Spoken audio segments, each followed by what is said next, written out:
Welcome back. We're discussing the Guantanamo Bay Detention Center and the controversies surrounding it. Joining us on set is a lawyer for some of the detainees, David Reams. We also have conservative columnist and retired U.S. Navy officer J.D. Gordon and journalist Andy Worthington, who's written a book and made a film about the Guantanamo detainees.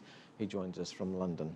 David, let me get back to the situation between people being tried under the military tribunal system and then in federal court. What is the difference here? Well, for one thing, the Supreme Court held in a case called Boumediene several years ago that the detainees have a right to be tried under the principle of habeas corpus. They have a constitutional right. We don't believe that the military commissions meet that test. We believe that they accept evidence that they shouldn't be accepting, that they place burdens on the defendant that they shouldn't be placing, but there's really no good reason not to try them in federal court. The other protection that the Supreme Court held they had also several years ago was the Geneva Convention, Common Article 3, which applies to any detainee, no matter his nationality, no matter his status, and the lower courts have been sensitive to that, and the Supreme Court really struck down the principles, rather the institutions of judicial review that President Bush and Donald Rumsfeld put in place at the beginning. Right, J.D., getting back to the point that you made, if the men are tried in federal court and there is no evidence, well, then there is no evidence. Well, there is evidence, but not enough to meet the standard in U.S. courts. I'll give you a good example. When I was at the Pentagon, we looked at the laws in France. In France, there'd be no Guantanamo. You want to know why? They'd all be locked up in regular prison because the laws are tougher. We need tougher. If they're guilty, why try them at all? Just go to the sentence.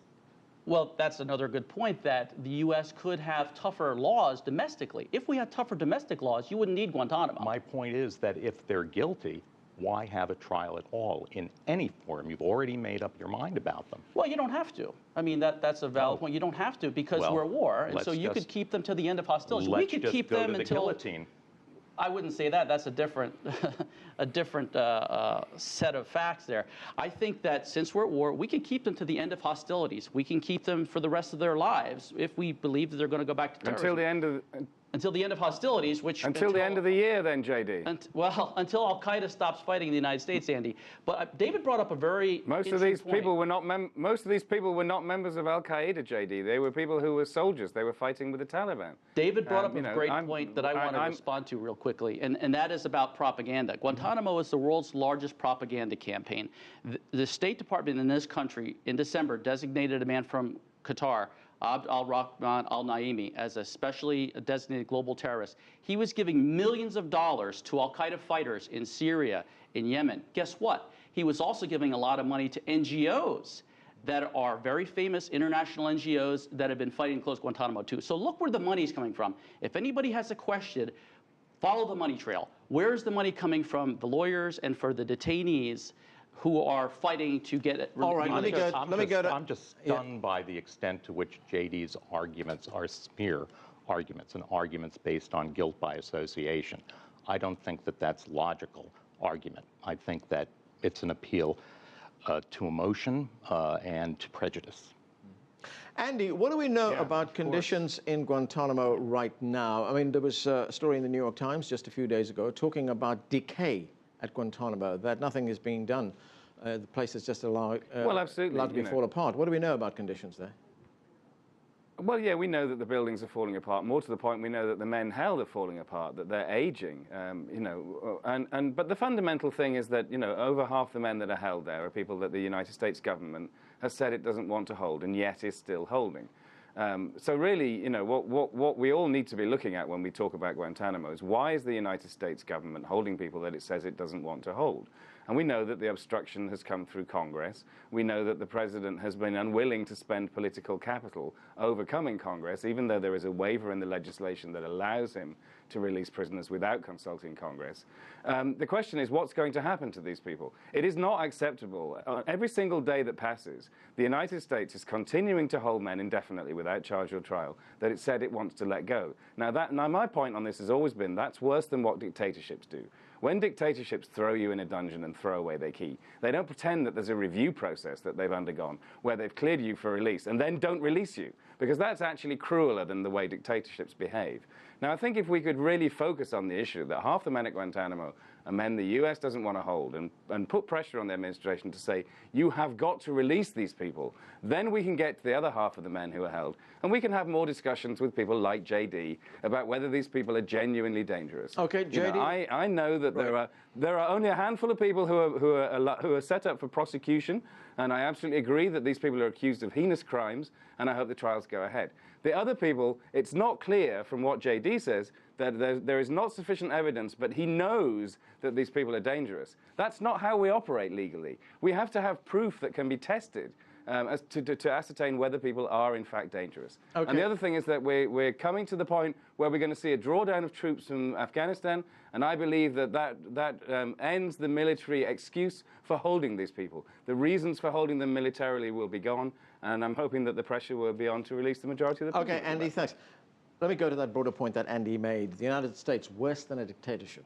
Well, I think that's just hyperbole. Andy and I have known each other for a long time. Back when I was at the Pentagon, he's been doing this a long time, trying to free the detainees. And I've told him before, I've joked with him before, that if they had Andy's halfway house, if he's willing to take some of these detainees that leave, a third of whom go back to terrorism, that'd be a different matter. But no, he just wants to release them to the world, and they would pose a dangerous threat. Actually, the figures we have is that 16% were known to have gone back to terrorism. Known. The third figure is known and suspected. And so, it's allegedly known. We have no way of testing the assertions made by the U.S. military about how they know and how accurate their knowledge is. When you examine it, that's getting back to my point, Andy. Andy's halfway house. Would you be willing to take all these detainees and live with them? I don't think you would. So JD, you know as well as I do that the British government is not going to allow these guys to come to the UK. Otherwise, yes, there are people that I know. We would get together and we would find a way of looking after these people if that was the case. Thanks, but it's not going to happen. We should just call this for what it is. But please don't try and claim that I think that these are dangerous people. When a process has been undergone repeatedly by the United States government to say these people do not pose a threat, JD, that's who we're talking about. The people who were approved for transfer, some of these men were approved for transfer under President Bush. And yet we're talking about Bin Laden bodyguards. All right, Bin Laden bodyguards, that's what we're talking about. So why would I think there's any danger in having proximity to these people, JD? There isn't. Osama bin Laden bodyguards are not dangerous to you? Okay, Andy, one moment. JD, go ahead. Osama bin Laden bodyguards are the people he's talking about that have been approved for release. Guys that were at Tora Bora. No, they have not been. No, they have not been Andy, approved for transfer. Look at their JD. files. You know what I'm talking about. But the thing I think we should just say, when those files say that a 20-year-old Yemeni was a bodyguard for Osama bin Laden, that's a joke, man. Osama bin Laden's bodyguards were heavy-duty Egyptian dudes. They were older men. They were men in their 30s and 40s. Don't give me this rubbish about how all these teenagers who were tortured and forced into making statements, claiming that they were Osama bin Laden's. All right, Andy, one moment. You're so credulous sometimes. Go ahead. Andy, just give us a breaker. Andy, like the British rapper that's been cutting journalists' heads off in Syria, just like that.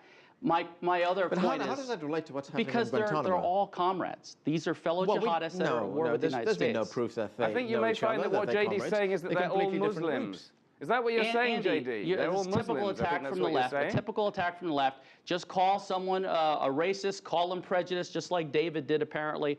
But you're doing it yourself, look, JD. The bottom line is on both sides. The bottom line is that the international left is at war with the United States. This is part of that war. And so I think that if people look at it in that context, they'll see who's funding these movements to free all the detainees. The United States is at war with the rule of law, JD. What we're trying to do is restore the rule of law. David's sitting here. He's got to get a word in. David, where does the opposition come from to closing down Guantanamo? I think that the American people really aren't paying paying much attention. I think if you polled them, they would hold views of the detainees that are similar to JD's. But the true opposition is opposition in Congress. I believe that it's a weapon, a political weapon being used by Congress against President Obama. Everybody was for closing Guantanamo when he came to office. President Bush was for closing Guantanamo. Senator McCain was for closing Guantanamo. And now, all of a sudden, its existence, 140 men out of the tens of thousands of men out in the field who are threatening the United States become a peril that makes it imperative to hold them forever without charge or trial. Okay, JD, the US media is telling us that there is now tension between the State Department and the Pentagon on releasing prisoners from Guantanamo, on closing the prison over there. Are there tensions between these two government agencies? I would say so. I think the State Department... Why are there tensions? I think the State Department wants to release as many as possible. They're under the leadership of Secretary Kerry. Look, there were even some tensions when I was there between the Pentagon and State Department. The State Department was usually more forward-leaning to try to release them, to try to win favor with the international public. But I think the whole construct's flawed because I think the international leftists put so much pressure. They put so much pressure on President Bush that Andy mentioned that some 500 detainees were released. President Bush had so much pressure internationally, so he released guys that he shouldn't have released either. I was never in favor. He was a victim of leftist pressure? He had a lot of pressure from the left. He sure did, David. Well, he sure did. It certainly wasn't you did a enough for good me. job. You and Andy did a good job. Okay, let me go to Andy. Andy, the point that was being made by David earlier on is that President Obama has very little wiggle room now in the time that he has left in office to shut down Guantanamo. Do you agree with that? I think so. Yes. I mean, he obviously can do things, you know, without so much cooperation from Congress. I can see why he is unwilling to do that. And obviously, Congress has raised really serious obstacles. I mean, you know, the House of Representatives a few months ago passed legislation. It's not yet law, but their version of next year's defense bill includes an absolute ban on releasing any prisoner from Guantanamo under any circumstances for a year. And this was because of controversy that was whipped up over a prisoner swap where 5 Taliban prisoners were released in exchange for America's sole prisoner of war in Afghanistan. May I? So, you know, every year President Obama faces a huge fight in Congress to try and get lawmakers not to obstruct every single opportunity that he has to fulfill his promise to close the prison. Okay. I hope to see him release more prisoners that are cleared for release, and I hope that there will eventually be the possibility of an arrangement with Congress whereby prisoners can be moved from Guantanamo to the U.S. mainland so that new challenges will be able to be undertaken on these men's behalf, and Guantanamo itself will finally be closed. All right, Andy. But David. we'll see. All right, David, your 2 points. We have 40 seconds. My 2 points are that I think the resistance from the State Department and the Defense Department are different, not because one wants to release the detainees less than the other. The decision to release has already been made.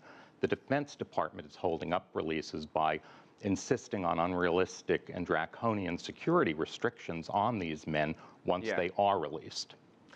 That's where we're going to have to leave it, gentlemen. David Reams, Andy Worthington, JD Gordon, thanks to all of you for joining us. And that is it for this edition of The Heat. We'd love to hear from you, so please send us your questions, comments, and story ideas to theheat@cctv-america.com. And to continue the conversation, join us on Facebook @cctv-america.